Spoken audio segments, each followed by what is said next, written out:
Merhaba, tutaj Magda z kanału Kawa po turecku i dzisiaj zapraszam Was na pierwszą lekcję języka tureckiego. Tak jak już wspomniałam, mam zamiar ruszyć z taką serią mini, bardzo podstawowych lekcji języka tureckiego. Dzisiaj zaczniemy, ale też dajcie mi znać w komentarzach, jak Wam się coś takiego podoba, czy byście chcieli, żebym to dalej kontynuowała, bo jeżeli nie, no to po prostu tą serię na dzisiejszym filmiku skończymy. Ale dzisiejszy filmik będzie najważniejszy w nauce języka tureckiego, bo będziemy dzisiaj mówić o tureckim alfabecie. Dlaczego to jest ważne?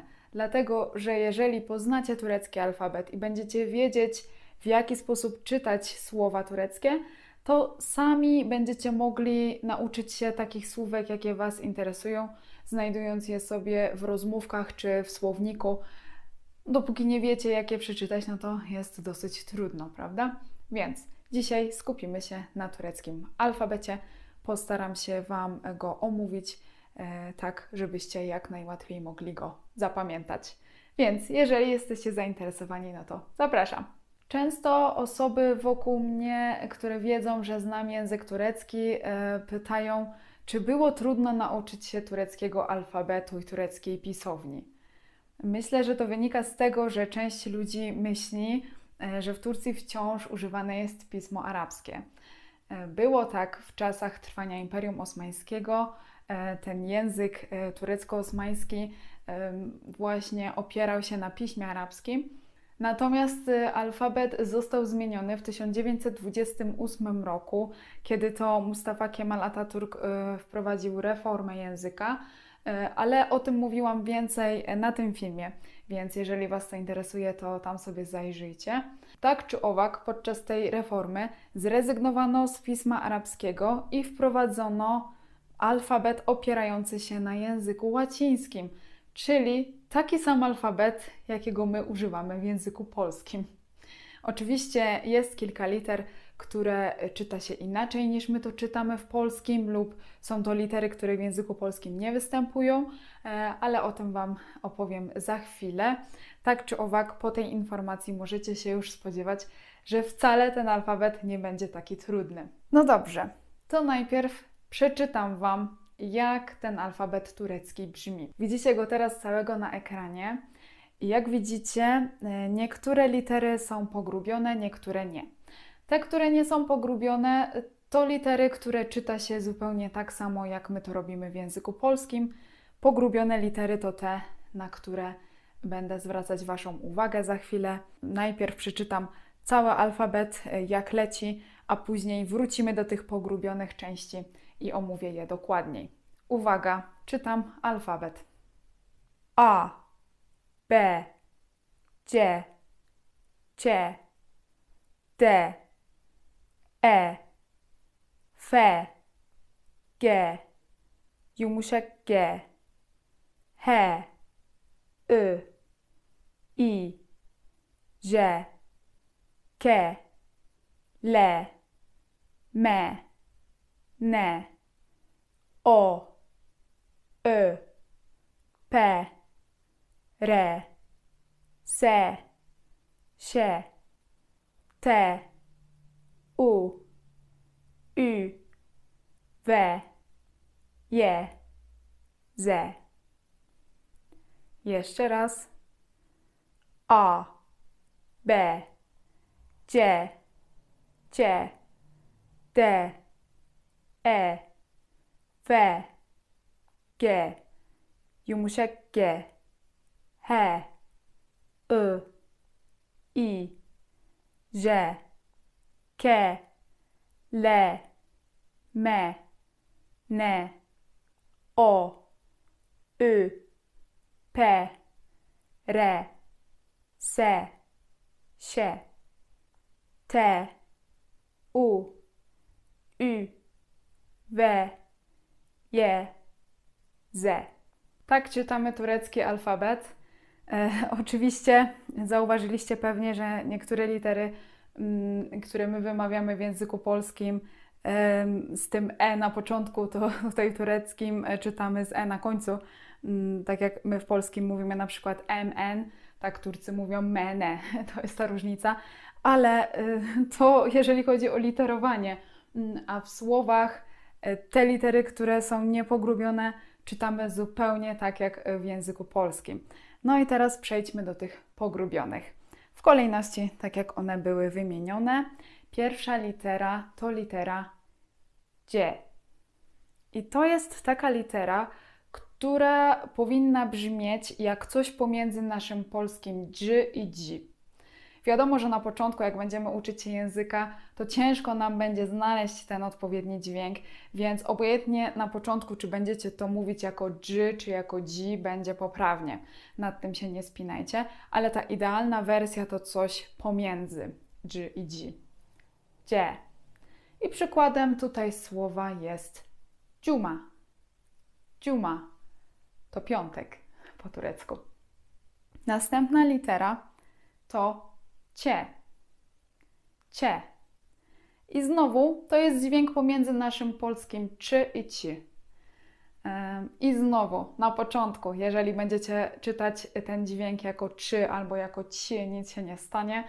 Turcy w ogóle zazwyczaj nie słyszą różnicy między tymi dwoma polskimi dźwiękami, więc nie ma problemu, ale generalnie idealny dźwięk to jest coś pomiędzy. I przykładem słowa tutaj będzie słowo, które wszyscy znacie, herbata, czyli czaj. Czaj.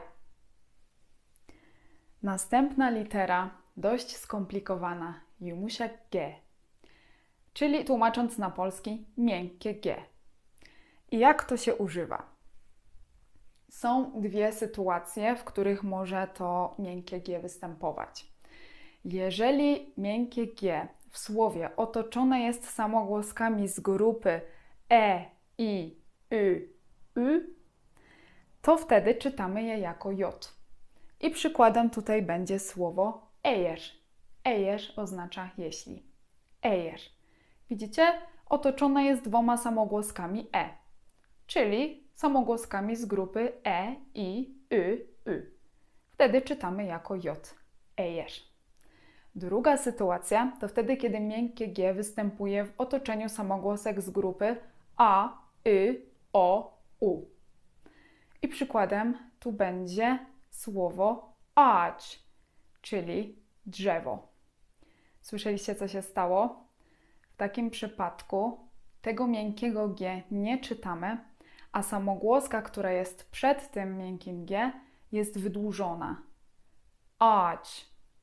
Może tutaj to nie będzie do końca dobry przykład, bo mamy dwa A, więc może ciężko będzie Wam to wysłyszeć. To podam Wam tutaj drugi przykład, który może Wam się przydać.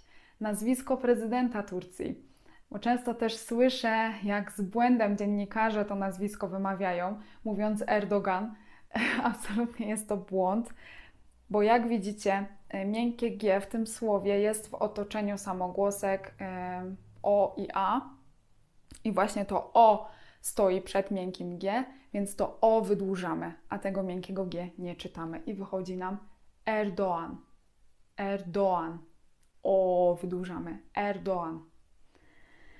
Dobrze, jedziemy dalej. Dalej mamy literę Y. I ona wygląda jak I bez kropki.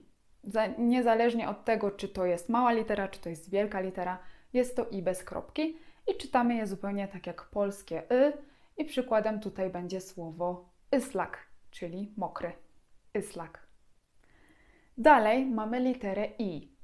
I tutaj, jeżeli chodzi o wymowę, kompletnie nie trzeba się na tym skupiać. Czytamy tak samo jak w języku polskim. To jest I po prostu. Ale wyróżniłam to tutaj dlatego, żebyście zwrócili uwagę, że ta litera I jako mała litera i jako duża litera ma kropkę u góry. To jest ta różnica z językiem polskim.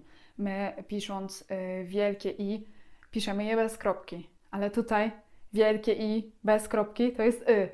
Więc pamiętajcie o tym, jeżeli chodzi Wam o literę i potrzebujecie wielką literę, ona też musi być z kropką, dlatego w języku tureckim Istanbul właśnie pisze się z kropką nad tym I pierwszym. Istanbul.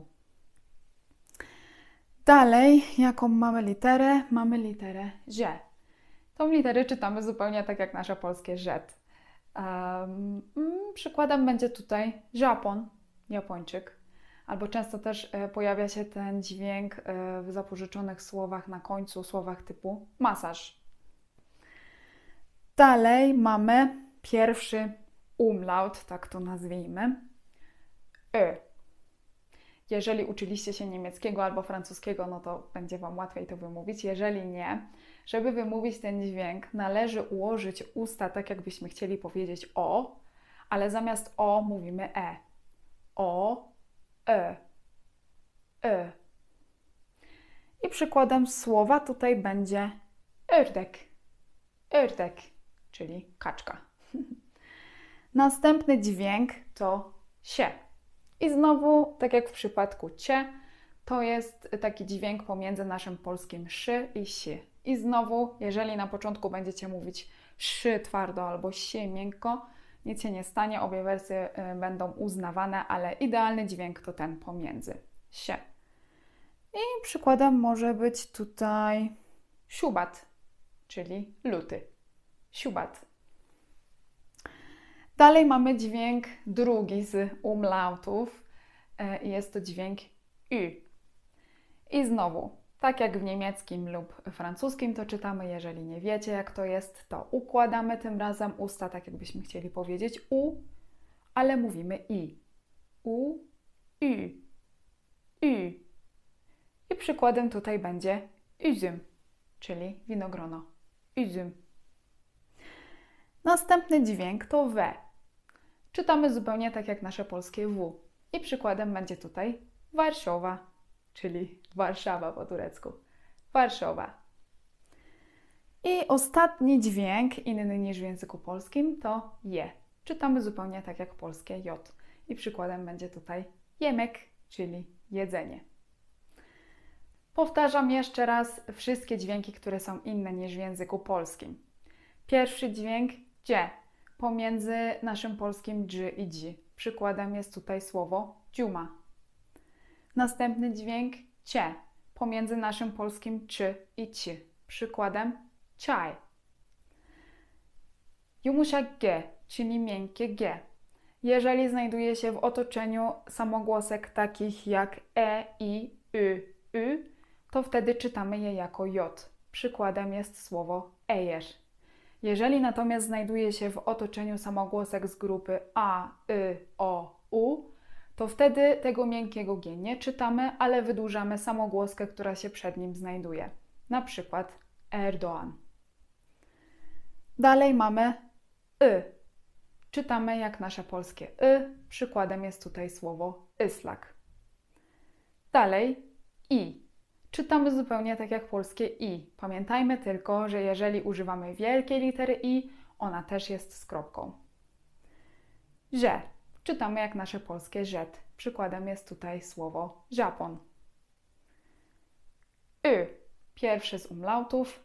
Wymawiamy otwierając usta tak jakbyśmy chcieli powiedzieć o i mówimy e. I przykładem jest tutaj słowo ördek. Sie. Dźwięk między naszym polskim szy i si. Przykładem będzie tutaj słowo siubat. Drugi z umlautów. Wymawiamy otwierając usta tak jakbyśmy chcieli powiedzieć u i mówimy i. Przykładem jest słowo üzüm. We. Czytamy tak jak polskie w. Przykładem jest Warszawa. I ostatnie je. Czytamy tak jak polskie j. I przykładem jest słowo jemek. I co? Było trudne? Wiadomo, że musicie się z tym oswoić, poćwiczyć to, żeby to wszystko zapamiętać, bo te niektóre dźwięki będą na początku się mylić, niektóre będą sprawiały trudność. To wszystko, o czym mówiłam, znajduje się w bardzo fajnym artykule na stronie turecki.edu.pl i link do tego ja dodam w opisie, więc tam możecie sobie to otworzyć, mieć jako notatkę i sobie jeszcze to wszystko poćwiczyć i sobie tam różne informacje doczytać, więc tam zajrzyjcie. A teraz mam dla Was zadanie domowe. Słowo, które słyszycie na końcu w każdym moim filmie, które oznacza po turecku do zobaczenia. To jest słowo dość trudne, bo zawiera zarówno się, jak i umlauty. Więc na zadanie domowe poćwiczcie. Poćwiczcie sobie wymowę tego słowa, a jest to słowo görüşürüz. Görüşürüz. Czyli do zobaczenia. No i właśnie, my widzimy się za tydzień. Teraz już będę kończyć. Jeżeli Wam się podobało, to dajcie znać w komentarzach, zostawiajcie łapki w górę, udostępniajcie ten film wszystkim, którym mógłby się przydać. Subskrybujcie kanał, to jest bardzo ważne i dla mnie jako twórcy, i dla Was, bo wtedy nie przegapicie żadnych filmów. A teraz już nie przedłużam, widzimy się za tydzień. Do zobaczenia. Görüşürüz.